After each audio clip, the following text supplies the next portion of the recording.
Le projet Ressources éducatives a marqué les esprits dans la matinée du jeudi 11 novembre 2021. C'est à travers un atelier régional auquel ont participé les acteurs éducatifs de l'Afrique francophone subsaharienne.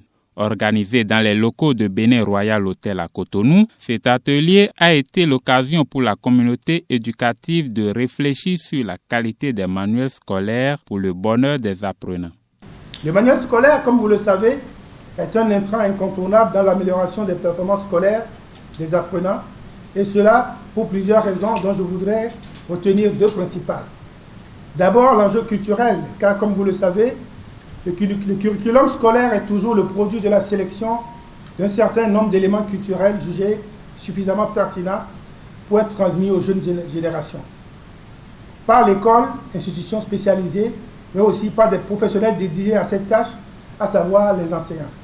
Et le manuel condense souvent dans un document unique ces éléments culturels en fonction des différentes disciplines et des différents niveaux de scolarisation.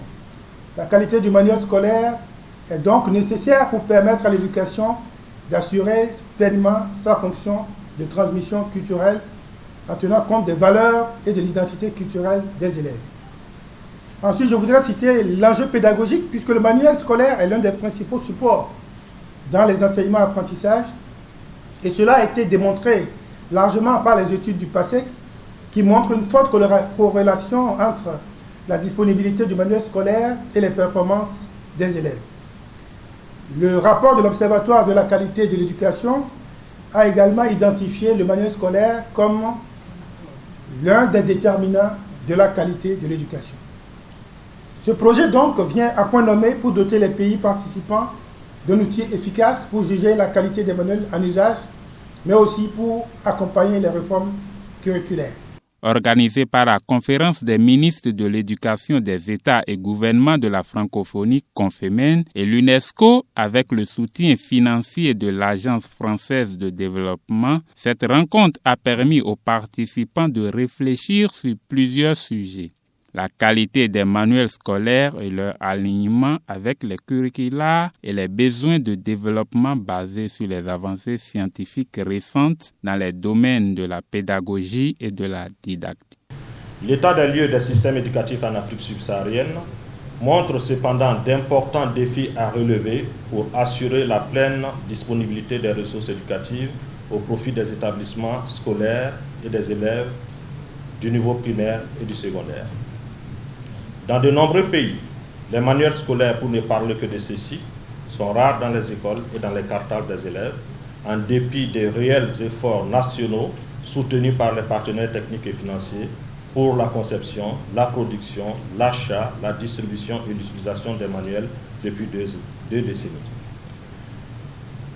Les analyses du PASEC Confémen ont montré qu'aucun pays d'Afrique francophone subsaharienne n'a atteint le ratio d'un manuel par élève en lecture et en calcul au cycle primaire, et cette pénurie est encore plus marquée pour le cycle secondaire. Au déficit quantitatif s'ajoute le plus souvent la faible qualité, le manque de pertinence des manuels au regard des programmes ou des orientations que la société veut donner à l'éducation de ses enfants, le besoin de renforcement des compétences des enseignants, etc.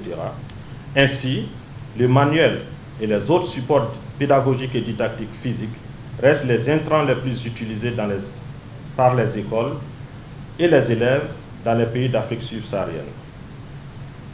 Le manuel reste d'ailleurs le seul pour la plupart des cas. Travailler sur la qualité des manuels que nous servons à nos élèves revêt de ce fait une grande importance.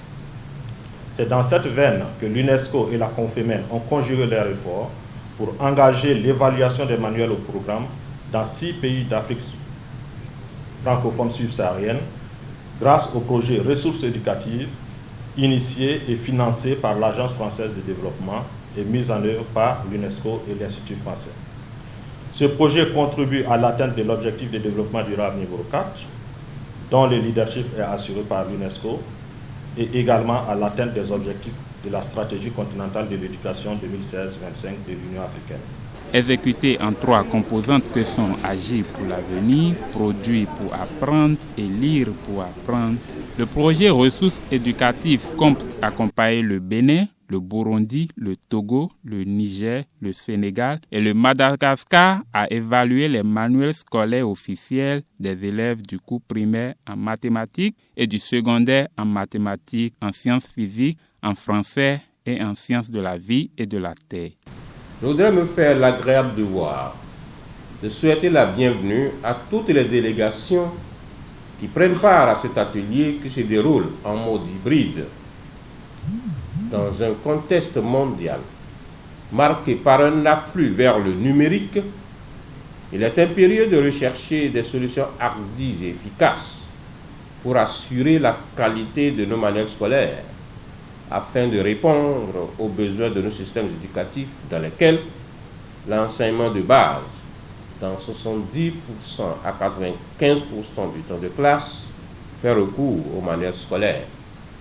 Il apparaît important pour nous de voir et d'analyser sur quelle base les manuels scolaires sont sélectionnés et mis au programme, notamment les manuels de mathématiques de l'enseignement primaire et secondaire général, en vue d'améliorer ce processus, car le choix du meilleur livre est le premier pas vers la réussite scolaire. L'atelier régional s'est achevé par l'adoption d'un projet de déclaration de Cotonou sur l'évaluation de la qualité des manuels scolaires et le renforcement de la collaboration et la mutualisation des ressources éducatives à des pays d'Afrique francophone subsaharienne.